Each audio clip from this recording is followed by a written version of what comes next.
21 ഇരുന്നാലും 40 ഇരുന്നാലും കിട്ടാത്ത വിടുതലാണ്. ദൈവം പറയുക, ചിലരുടെ മേലൊരു പുതപ്പ് വീഴും. ആ പുതപ്പെന്ന് പറയുന്നത്, നീ ദൈവത്തിന്റെ പക്ഷത്വം, ദൈവത്തിന്റെ മഹത്വത്തിലേക്ക് കയറി വന്നാൽ ഏത് കൊടിയ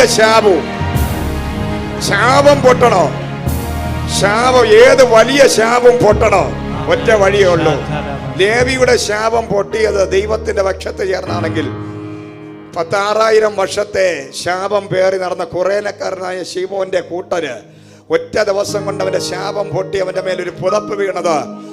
കാൽവരി ക്രൂശിലോട്ട് ആ ക്രൂശും എടുത്ത് നടന്ന യേശു ക്രിസ്തുവിന്റെ ക്രൂശിനെ ഒരു 10-15 മിനിറ്റ് ഒന്ന് താങ്ങിയപ്പോൾ 6,000 വർഷത്തെ ശാപം ഒറ്റ നിമിഷം കൊണ്ട് പൊട്ടി.